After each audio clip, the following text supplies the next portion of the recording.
Good afternoon, dear colleague. Thank you for the invitation. It's a big honor to me to be here and to present you my research. And thank you for coming today. And I hope that my presentation will be interesting for you. And before I will start, I would like to give some preliminaries. First, the research which I will present today was designed not as academic research, classical academic research. It's policy-oriented research. And second, my English is not as well as I wish, so I hope you let me sometimes use Russian if I will be asking you questions. And please feel free to stop me and ask any questions during my presentation. As Nargis presented, my topic is violent extremism in Kazakhstan, and I will focus on the role of criminal background. And let's look at the key categories which I use in my research. First, I use radicalization radicalization is a very broad category, and today I focus on the next definition, radicalization into violent extremism, which defined as an array of processes by which people come to adopt beliefs that not only justify violence and take him to the violent acts. And the radical ideology in my research refers to the religious and political ideology of Salafi jihadism. And criminal background I define not only as criminal activities. It's also much broader. I define this phenomenon as involvement into the gang culture, criminal subculture, and adopting of criminal views. Let's look at the background information. At this table you can see the statistic on terrorism and extremism in Kazakhstan, and in this graph you can see that the explosion of terroristic acts Kazakhstan faced in 2011-2012 when 98 we can see that in 2012 98% were people were convicted for terrorism and extremism, and as consequences of violent extremism in Kazakhstan, we can see that in this period took place 14 terrorist attacks in which 70 people died and 50 of them were terrorists. And according to official information, about 300 people went to Syria and Iraq, and more than 500 people are serving sentences in prison for extremism and terrorism nowadays. And at first glance, the cases of extremism and terrorism are typical.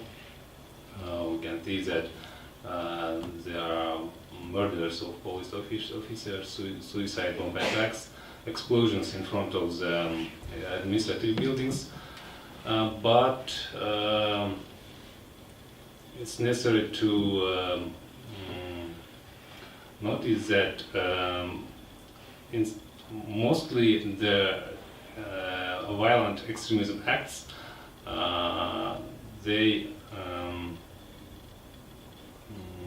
they're connected with criminal activity. For example, in some cases, terroristic groups they attack police officers, as we could see in Almaty this summer, and some extremistic groups they extorted money from businessmen, and they loot and they committed lootings and robberies. So after these cases, the link between violent extremism and criminal activity became clear, and our officials recognized this connection. But the explanation of this connection was not clear. For example, Kazakhstani authorities, they often refer to external factors of radicalization. For example, proximity to centers of armed conflicts and online extremism propaganda from abroad. But we don't see the clear explanation of why the criminals and extremistic groups are connected, and why, where is what is the factors of connection and merging extremist groups and criminal groups. The crime and gang cult, violent extremism and gang culture nexus is not something specific for Kazakhstan, and it's necessary to notice. And in 2015, Washington Post published the article, "The Islamic State creates a new type of jihadist, part terrorist and part gangster." And according to this text, the members of ISIS, among the members of ISIS, more and more the representatives of petty crimes. And the conclusion of this article is that we can see the new phenomenon of merging gang culture and jihadistic ideology, and which creates new type of jihadist, part terrorist and part gangster. And as I told our first deputy of general prosecutor of Republic of Kazakhstan, in 2012 he recognized that the connection between crime and criminal and violent extremism exists, and as he said, criminalization of followers on non-traditional religious groups is acquiring new proportions. So he said about growing number of representatives of gang culture which convert to radicals. But as I said, we don't have explanations, and our experts they also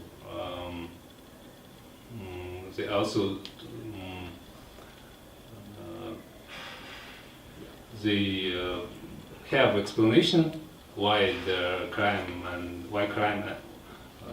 and extremism are merged, and as according to the explanation, the source and the root of the merging are prisons, and for example, our experts as Marat Shibutov here very often offers this explanation. But according to statistic, the number of convicts for extremism and terrorism in Kazakhstan from 2008 and 2014, 263 persons, but only 5% of them were previously committed for crime. So this statistic shows that the source of merging radical ideology and gang culture not only prison, and it's a more social factor, and we should look at the other drivers and we need another explanation for this phenomenon. So my research question was how the criminal background affects to the radicalization of people into violent extremism. the field research was conducted in November and December of 2013. We interviewed 13 detainees in 4 prisons. They were arrested for extremism and terrorism. Prisons were located in 4 regions: Aktobe region, Akhmola region, Mangstau region, and 3 regions, and we visited 4 prisons. And the project was organized with a partnership of the prosecutor's office, and thanks to them we got access to prisons. But despite the official permission, we had some problems with interviewing some radicals. In some cases, we couldn't tap the interview. Also, we visited Kinkiak village, where, if you remember, in 2011 happened one of the tragic fire shoot between radicals and law enforcement. And in this village, I had opportunity to meet with families of radicals who were killed during this firefight.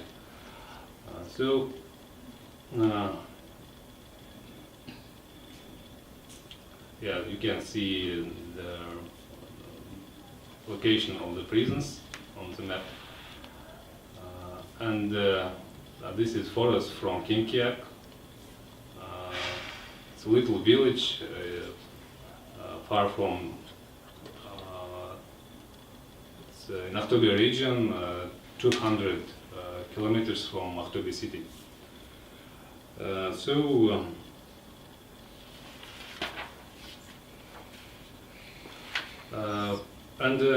During this trip, I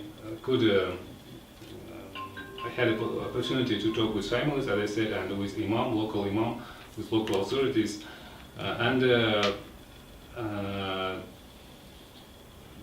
for example,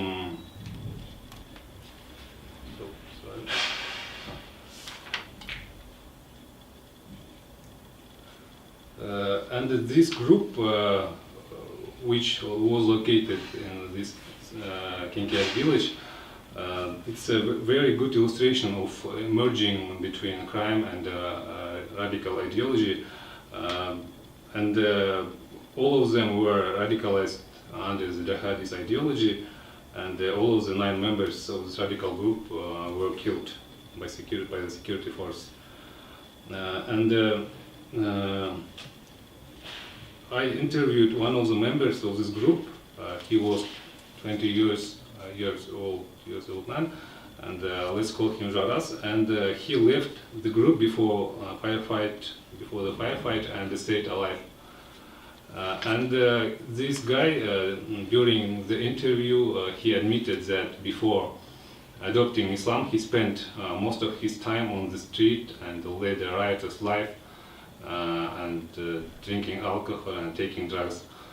He was unemployed and had an administrative punishment for the act of hooliganism. And fundamentally, he was a street gang member whose worldview was shaped by the criminal subculture.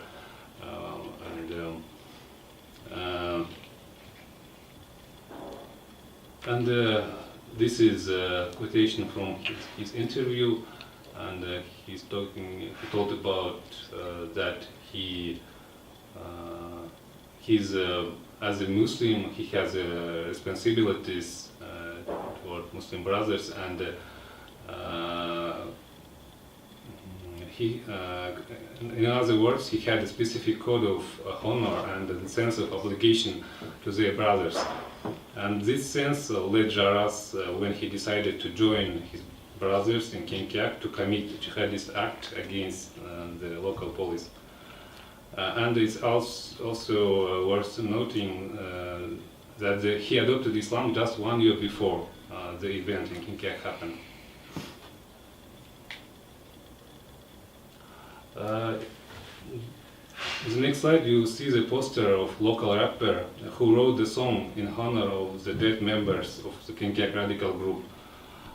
This song is a good illustration of the merge between violent extremism and the street gang concepts. Would you like to listen to this song? Yes, Maybe.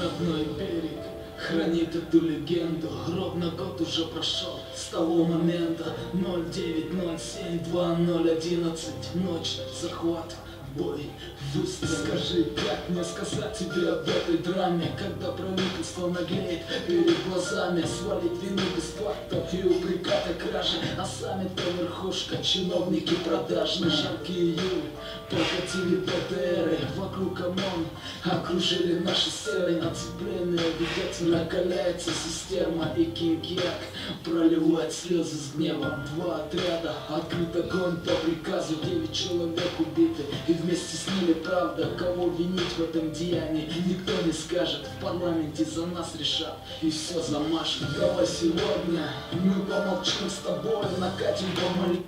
No, I think it's enough. Yes. As you hear, the rapper calls the dead radicals heroes who prefer to die than to cave into the system, and this song creates a romantic image of the dead radicals, and this song was very popular in among local citizens. And it's interesting to know that the singer, at the end of the song, he urges to drink in the memory of dead radicals, what is absolutely not compatible with literal Islam.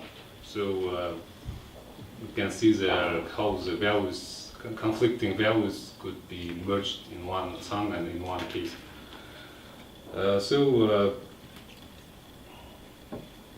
Text from the song, and we come to the question: what is the mechanism of transformation of people from representatives of gang culture and proponents of radical ideology? When I started to research, I read great number of literature, and I used the model of Viktorovich. He's author from from Great Britain, and he studied the process of radicalization Britain citizens who became proponents of local Islamic radical organization.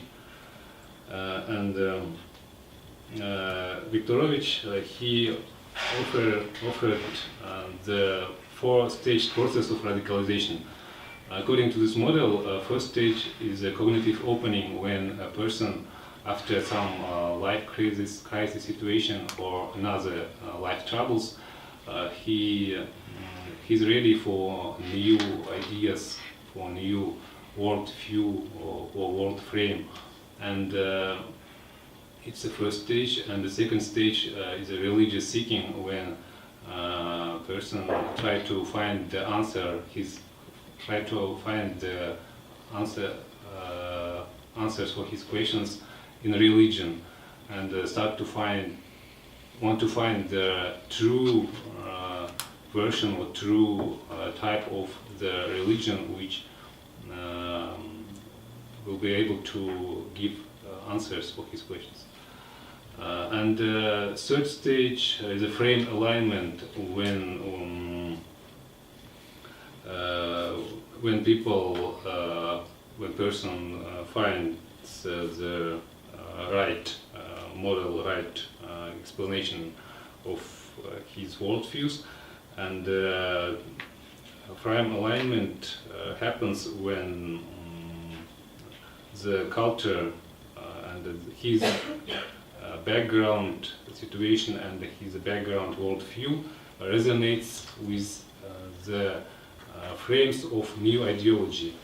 And it's very important because if there is no this alignment between frames,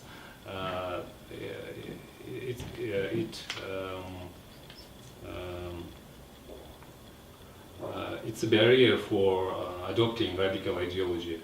And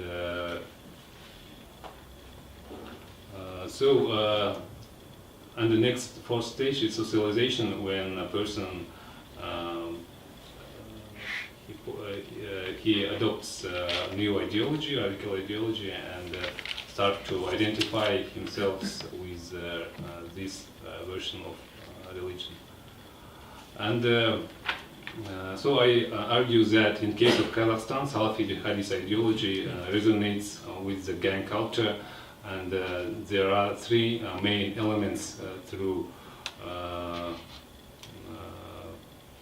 where is this match happens.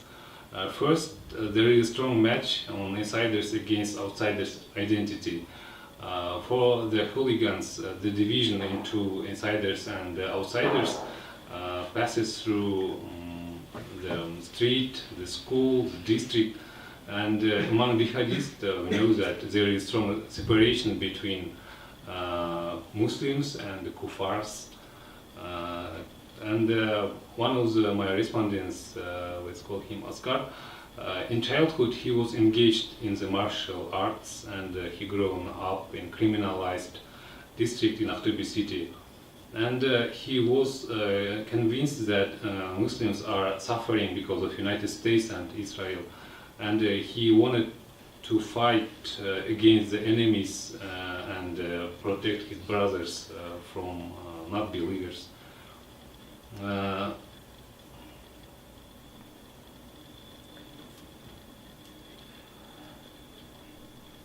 Next parallel between gang culture and radical ideology is a cult of violence. For both violent struggle with others are essential part of worldview. And one of the members of the radical group whom I talked to said that they extorted money from ordinary people for the aims of jihad. And at the picture you can see the members of this group. This group was located in Almaty, and they extorted money and from businessmen, and they murdered businessmen, and they looted money for the aims of jihad.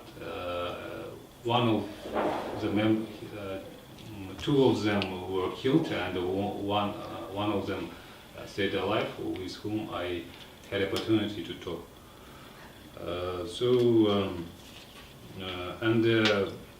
According to his opinion,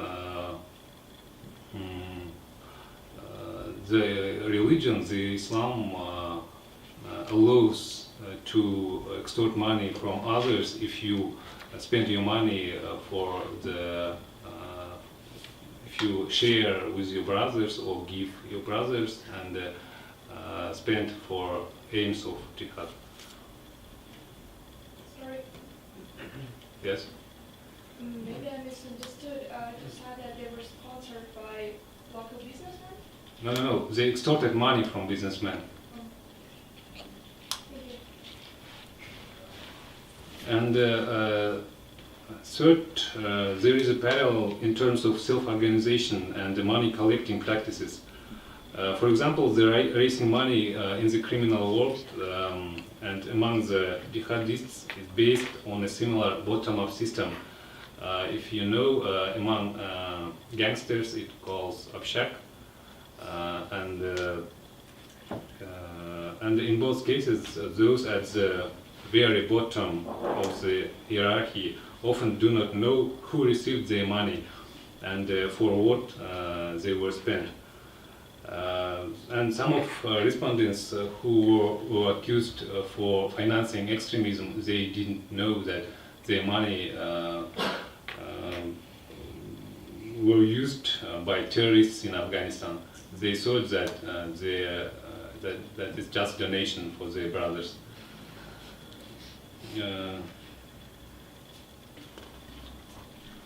Through these three elements, ideology of Salafi jihadism merges with the criminal subculture, which eventually forms a new phenomenon of criminalized radicalism or criminalized jihadism.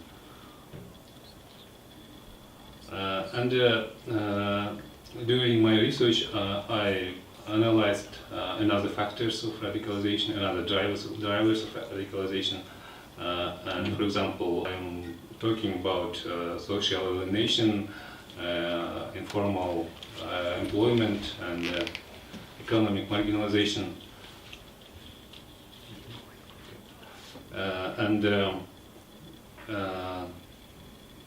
I think that criminal subculture is a third, one of the very important factors of radicalization in the case of Kazakhstan, especially cases when we face with violent extremism acts. I argue that youngsters who grown up with the street gang worldview, they are more vulnerable to Salafi jihadism propaganda. Therefore, the higher the level of criminalization of youth environment, the higher the risk of spreading jihadist ideology in our society. As I said, I think these three drivers serve as a fertile soil for radicalization on the basis of jihadist ideology. As I said, there is a significant effect on individual's criminal past on his tendency to radicalize under the influence of jihadist ideology. Model which offered by Viktorovich can be used as an explanatory model for describing the transition process of criminalized youth to the ranks of Salafi jihadist supporters.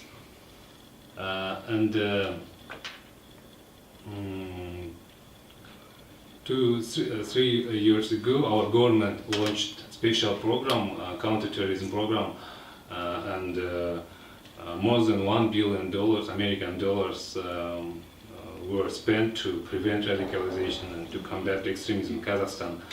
But in my opinion, necessary to define the target of this program more accurately, because nowadays this program looks like in this picture we are trying to kill sparrows by this gun. So this approach, I think, doesn't help to prevent radicalization into violent extremism, and it's necessary to more accurately define the target of this program and to focus on a risk group, and they are marginalized and criminalized youth. I think that it's necessary to start the decriminalization program because despite of the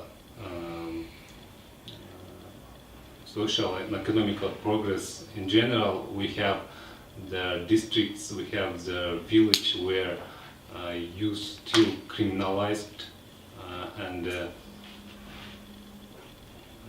it's necessary to start to study, firstly to study and to launch special activities to prevent criminalization, and so to start to counter violent extremism more effective.